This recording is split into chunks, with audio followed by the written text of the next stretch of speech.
Hello, this is Dan, Nowman Niswander. I am the host and producer of The Nowman Show. At this time every year, I rebroadcast an episode from 2016 called Disturbing the Peace. It's a documentary film that was produced by Reconsider, and it's the story of an activist group that formed in the West Bank called Combatants for Peace. It consists of former Palestinian militants and former Israeli soldiers that came together to promote peace, not only in their homeland, but all around the world. It's a very inspiring story. I did an interview when it screened in Beverly Hills in 2016. It's a very emotional film, and even the interview itself had some emotional moments for me.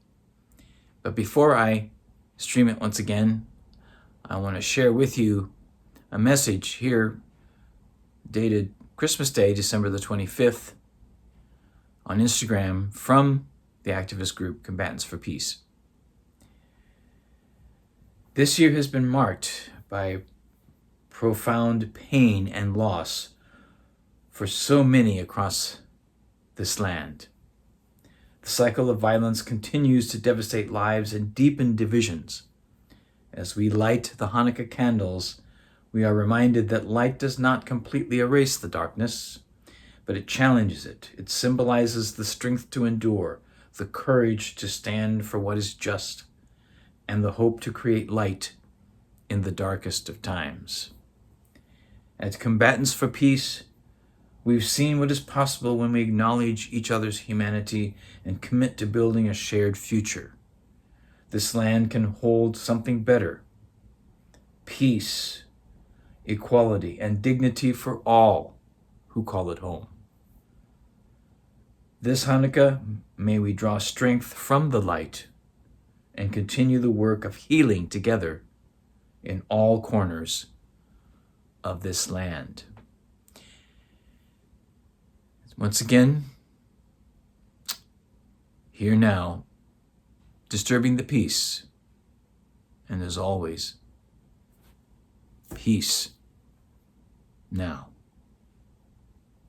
Let's all try to put the pieces back together again.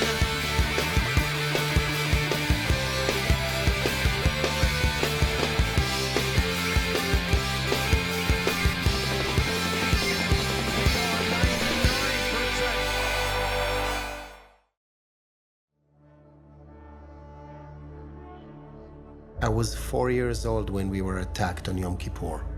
I remember us running to the shelter in Tel Aviv. It's very concrete for a child. They want to kill us. And I really didn't understand, why do they hate us so much? ناصر أخوي كان أصغر مني، له كان تقريباً عمره 14 سنة. الجيش اللي حكوا أطلقوا عليه رصاصة. أنا ما بعرفش كيف في هذيك اللحظة قدرت أتحمل الموقف. كان عندي حلم إني أكون مقاتل في صفوف الثورة الفلسطينية يعني وأكون جزء من الكفاح المسلح ضد الاحتلال. كنت مستعد إنه أموت في سبيل هاي الأفكار. I was admitted into the most prestigious unit in the Israeli army. I was extremely proud. I knew my father was proud.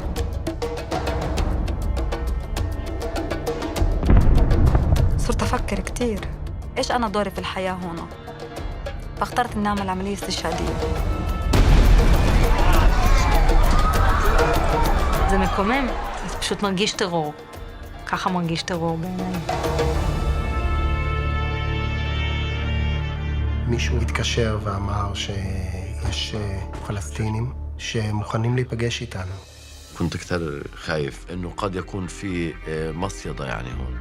We find that we actually have something in common. That willingness to kill people you don't know. عندهم قوة يا جميل مش طبيعي. بده يجي كم واحد من المقاتلين من أجل السلام رفضوا الخدمة يغيروها. إذا أنت قريتي عن نيلسون مانديلا شخص لحاله غير دوله كان كل الدين وغير كل النظام، وأنت بتعرف إنه شخص لحاله، كل شخص لحاله كيف قدر يسوي هيك؟ كيف قدر يسوي؟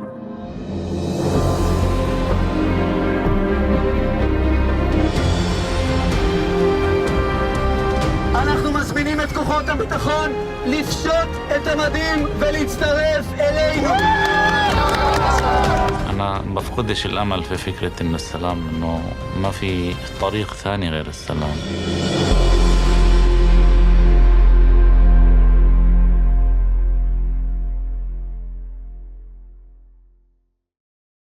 Hello, this is Niswander, and you're watching the Nowman Show, and I'm here with Marcina Hale and Sulaiman el-Khatib from the movie Disturbing the Peace. Marcina Hale is the co-founder of Reconsider. She's also the co-producer of the film. She has degrees in both media and psychotherapy, and it was her vision to utilize film as a catalyst to create experiences that evoke thought and conversations that both challenge and inspire a way of relating to live more dynamically. Sulaiman el-Khatib is the co-founder and director of Combatants For Peace. Raised in the village of Hizmi in northeast Jerusalem, he joined the Fatah movement when he was 12 years old. At the age of 13, he was arrested for attacking two Israelis and served 10 years in Israeli prison. He's now the co-founder as well as the current director of Combatants For Peace. I'm here with Marcina Hale, also Sulaiman el-Khatib. Thank you very much for being on the Nowman Show. Thanks for having us here. Yeah, thank you. My pleasure. Now, Marcina, let's start with you. What inspired you to make this film? Well, the inspiration actually, Steve Apcon, who is the director and producer, was asked to actually go over to Israel, Palestine to find out if there was any new story that was over there, anything that had been missed about how to end the conflict. And so he actually met with many different groups over in Israel, Palestine, and came to meet the Combatants for Peace. At the same time, we, as partners, Steve and I started Reconsider, which asks two main questions. It's what kind of world do you want to live in, and what kind of life do you want to create? And so when we met the combatants, what they really were, their essential line was, we're taking responsibility for our own creation. And so that's very much in line with the kind of work that we wanted to do, and in the kind of nonviolence and space that they've been holding for over 10 years has been unbelievable. So the story was just right there. Yeah. When did you actually start the production? We've been doing this production for about 3.5 years now. So how did that process continue? I mean, once you knew the story, where did you begin? How did you meet Sulaiman? Well, I think, first of all, I didn't get to meet the combatants for a while. What I worked with is the story over and how it was going to happen. So the idea, because my background is media and psychology, so the question was, could we make a film that was an experiential event? So that it uses the combatants and their work, but it actually transcends all narratives. And it's an example of how all of us get stuck in narratives. So for us, it evolved because we weren't even sure how it would work. And it wasn't actually until we presented the film to the first large audience, which was an Ebert Fest, which is 1,500 people that saw it. And when it ended, they were all standing on their feet applauding. It was unbelievable, and we knew at that point that we had created what we wanted to do, which was the transformational experience, using their stories as an example.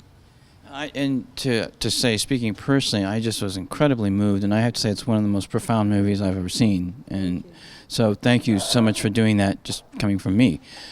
Sulaiman, let's talk to you now. What an amazing story. I mean, obviously your background came from a much different perspective than the transformation that you went through. Tell us a little bit about that transformation. What happened for you? I born and grew up under the ongoing conflict, and when I was 14, the only way I knew to resist the situation, to change the cycle, was the violence. And through 10 years and a half in jail, I was arrested when I was 14. I participated and organized a food hunger strike with other prisoners, political prisoners. That's how the first time for me to know, the first experience to know about nonviolence, and that, yes, nonviolence work. Of course, later on I read about, Gandhi, Martin Luther King, Mandela, and all these heroic people. And, it was a long journey to let's join hands with Israelis, that's supposedly our enemy, and to create alliances and to create a new space and third narrative that can hold different stories and different narratives that can be a good for our future, both sides, Palestinians and Israelis. So it was a process for you. Like I know in the film it talks about did you see Schindler's List while you were in prison? Was that kind of the beginning of it, or was it something else? Well, actually, reading and watching the film about the Holocaust and reading about the Holocaust, it's part of the process. It's a long journey, as I said. Like even I knew a little Hebrew from home because my father spoke Hebrew fluently as well, because my family lived around Jerusalem. But in jail, I learned Hebrew under the title "Learn Your Enemy's Language," and it's maybe later on in Combatants For Peace, a bunch of Palestinian and Israelis that knows Arabic and Hebrew. Either Palestinian were in jail, that's how they know Hebrew. Either Israeli ex-military people that they know Hebrew because they need to work for, against the enemy. And that's unfortunately, that's how we learn languages of each other in most of the cases. But this helped us a lot of transforming the knowledge that we have and our personalities. Once you learn the language and the enemy is not enemy anymore, it's not some unknown person and culture anymore.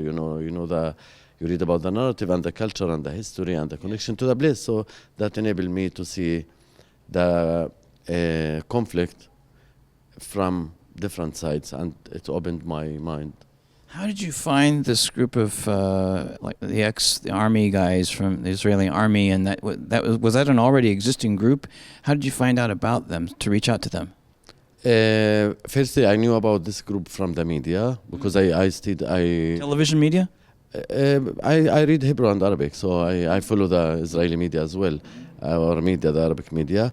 And second, this was also another process of building trust among each other. The first meetings, which took place for a year, it was secret meetings in Bethlehem area.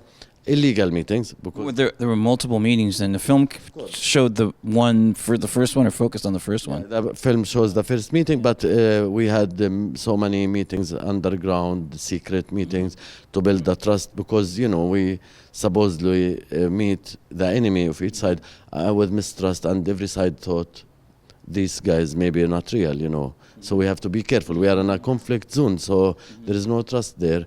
It was the second Tifada also. The time was very important to say here.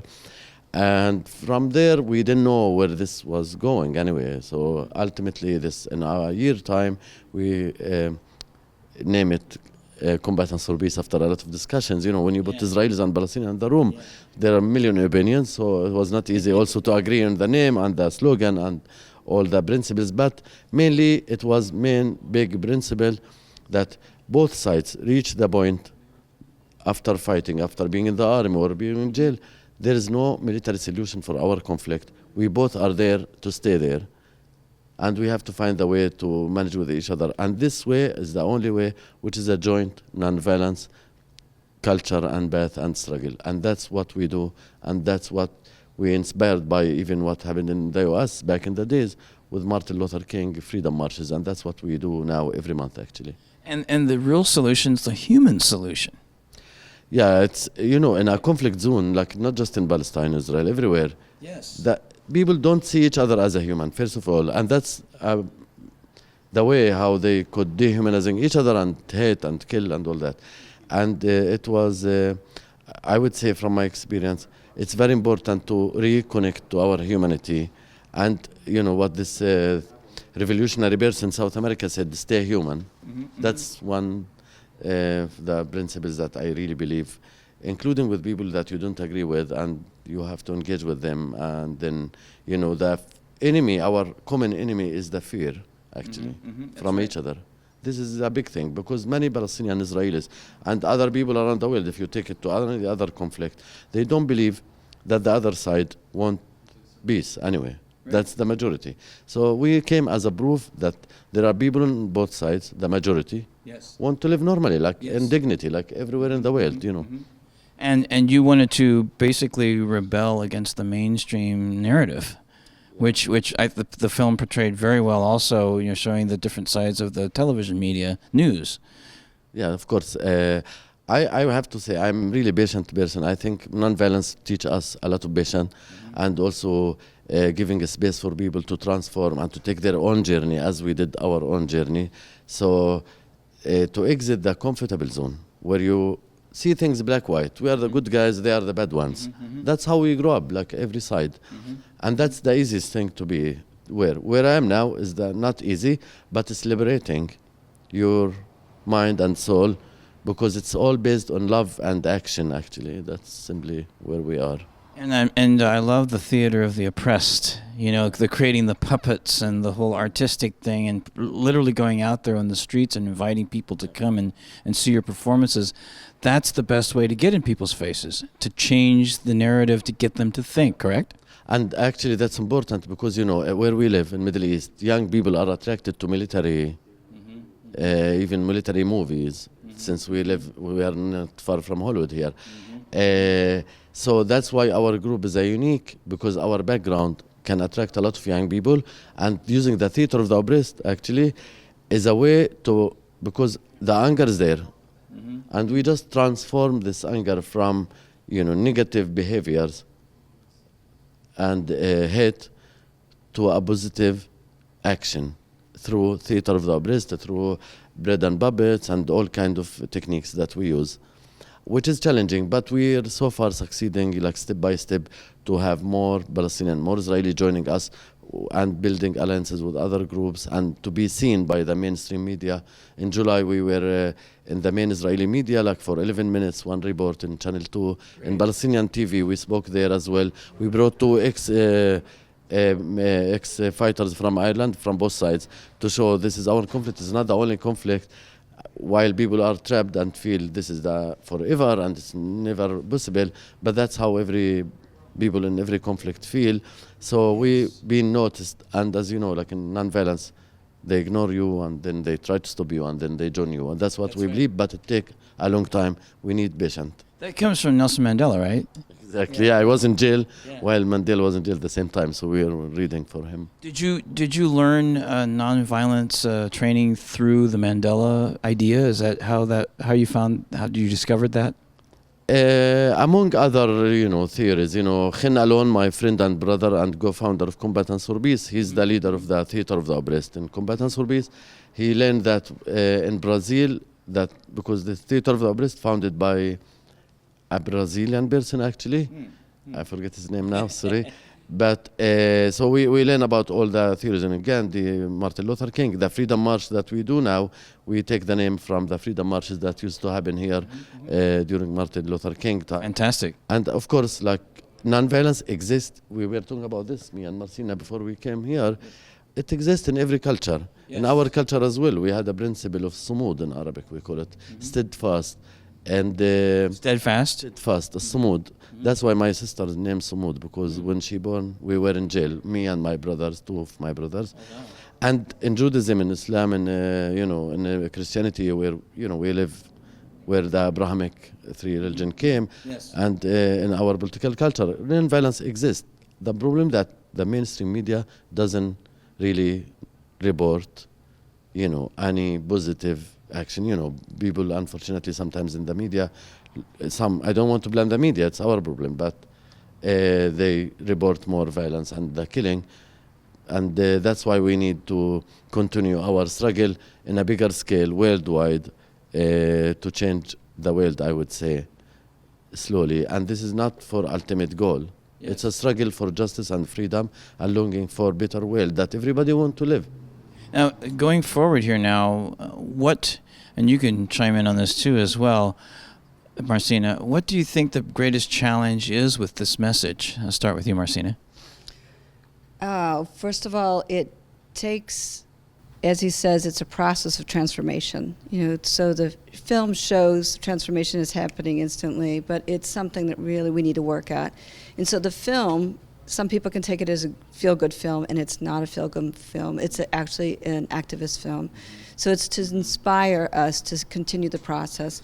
So we're really working on partnering with a lot of different organizations and the Theater of Press and many other nonviolent organizations to help start teaching this. This should be, in my opinion, taught in all the schools. Absolutely. Everywhere. And so it is, first of all, bringing voice to it. Usually hate has a louder voice than love.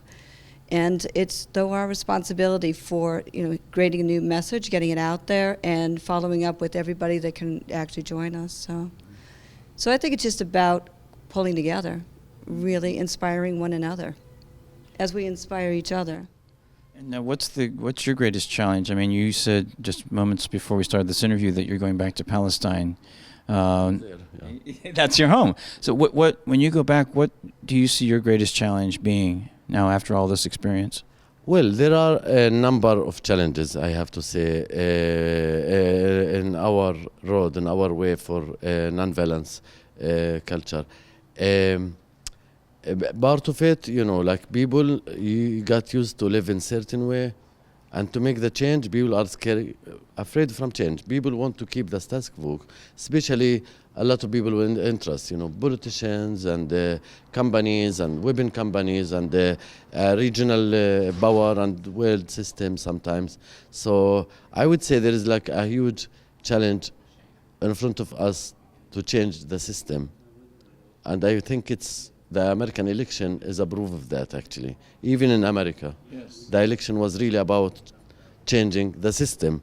That's my feeling. Yes. And in our part as well, people don't want to they are afraid from the tomorrow, the unknown tomorrow. So we need to struggle more and more. I agree a lot with Marcina, actually. I wish to wake up in the morning to see that the Palestinian, Israeli, and American and elsewhere education system teach about what's so-called the other narratives and language and culture, and also teach nonviolence culture as a way of communicating with each other. Actually, I'm going in January with this great woman training nonviolence communication in Palestine. There are many more groups coming on the table, teaching nonviolence communication, teaching nonviolence struggle, and coming together. I'm really optimistic, and we are aware of the challenges. We just need a bunch of people to hold this vision, to stand very strong and firm in front of the waves that coming and the challenges that coming. And I feel Combatants for Peace, Reconsider, and some other people and organizations that I have no time now to name them are strong alliances in that movement. Creating alliances and working together. Sure. Exactly. I mean, if you look at our budget, our military budget, for example, yes. We have $38 billion right now that have been allocated to Israel for defense. Mm-hmm. And a part of that money, at least a large majority of it, has to be used to buy U.S. weapons. And so you can see that our own involvement in perpetuating the system is right there. And so our own education around what it is, and it is literally, if we would even spend a fraction of that money on educating for nonviolence, and in promoting this kind of work. I mean, even we sort of joke around, we thought we'd sell a bomb to be able to get our message out there, because it's actually easier to do that, it seems, than to actually get funding to really work with nonviolence. And so you have to wonder what we really value at that point. That's true. So there's a lot of, you used the key word, I love the word transformation, because that really is what we saw in this film. Like you said, it's a process, but you really showed that how there can even be conflicts within families, amongst friends, because there isn't better communication, or maybe that light bulb doesn't go off, or it goes off at different times for each of us. So focusing on that transformation and showing it in film and doing it in theater and rallies and bringing people together, what do you see next for the Combatants of Peace? Are there certain projects you already have in addition to what you're talking about? Yeah. For the next year, reminder, it's 50 years of the Israeli occupation on part of our people. And this is important even actually in Judaism. My Israeli religious friend talked about it. In 50 years, you have to make change. Yes. And actually, there are many organizations coming along together now in creating a huge nonviolence movement that exists already, that needs support, that needs solidarity. And hundreds of American, actually mainly Jewish, coming over in May to do direct action, nonviolence direct action there with us. We had also the alternative Memorial Day to respect the victims of both Palestinian and Israelis in the Memorial Day, in April 30. We do this every year. Last year we have 4,000 people attending our event. Excellent. So we will continue with our freedom marches and with our lectures, with building more groups, because Combatants for Peace is based on local groups, yes. Half Palestinian, half Israeli, sharing the power within the organization. It's not Israeli control as typical story, I'm honest. It's really equally with the responsibility. And that's very important to say, because I don't want my side of the story, the Palestinians, to keep feeding the victimhood and the negativity. And that's not good for any side. That's why in Combatants for Peace, we share the power, and it's half in every level you want. And this is, we're carrying the message ahead, and we're growing, and we need more and more people to join us and to cooperate with us and to carry the message ahead. Marcina, what inspired, now the title of the film is Disturbing the Peace. What inspired that title? I love this story because it's actually, they have marches every month, and they use puppets, and there's kids there and so forth. And at the end of these marches, there was one time in particular, both an Israeli and a Palestinian that were arrested for disturbing the peace, or in I think the translation over there is disturbing the order. And so we started using that as the title. As time went on, though, we saw that what disturbing the peace actually meant was, we actually thought, what peace are they actually disturbing? Yeah.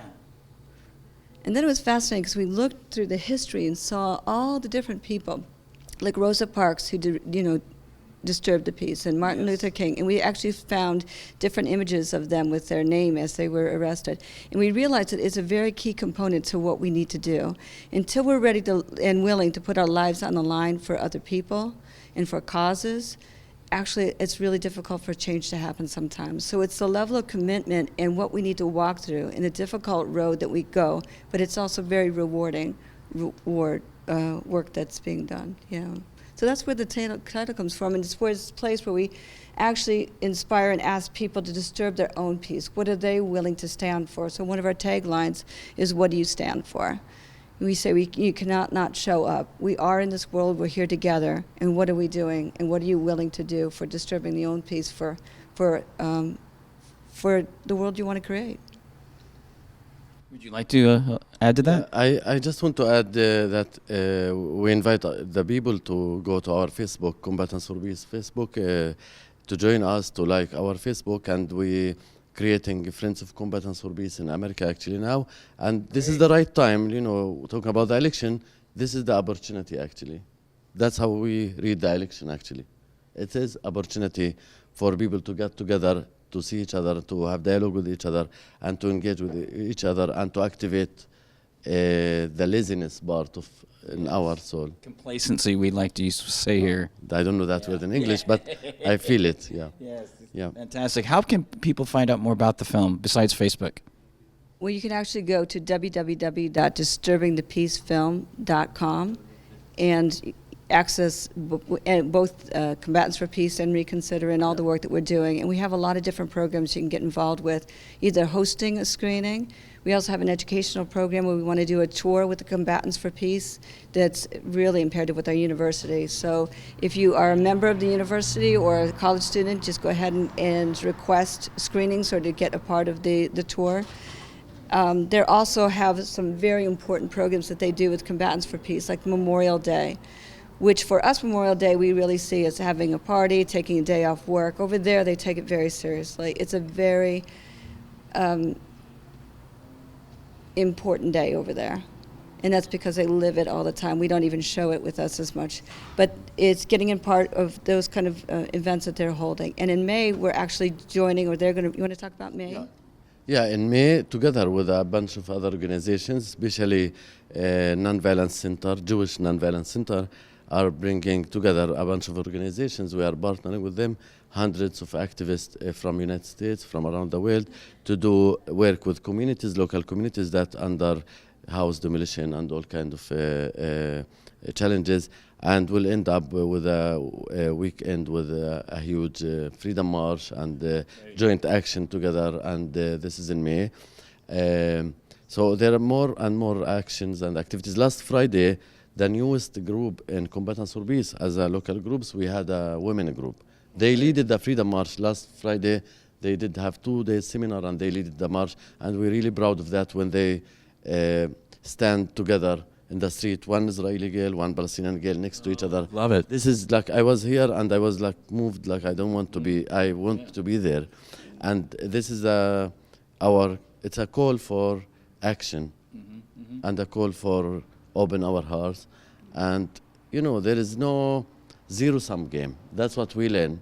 Yes. And if we, when Combatants for Peace, the main thing that we use, there is another way. If we, as ex-combatants, could be close to each other now and talk to each other, everybody can. You know, now, for me, after 10 years in Combatants for Peace, you know, Khin alone, Avner, Maya, and all my friends, and Muhammad, and everybody are like my family, you know, my activist family, and that's where I family. Now. Family is family. Totally.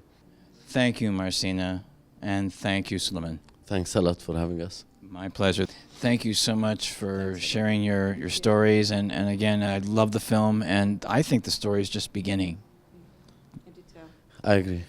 I agree. Very optimistic. Absolutely. This is Niswander, and you've been watching The Nowman Show. It's going to be more and more important with each and every year, I feel, and I really want to say thank you both for doing what you've done, and from the bottom of my heart, thank you very kindly for making the effort to make this happen. And I'm going to enjoy watching the film again tonight, so thank you so much. Thank you. This is Niswander, you're watching The Nowman Show.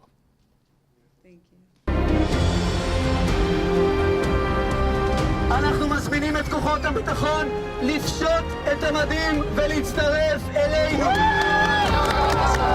أنا بفقدش الأمل في فكرة إن السلام إنه ما في طريق ثاني غير السلام.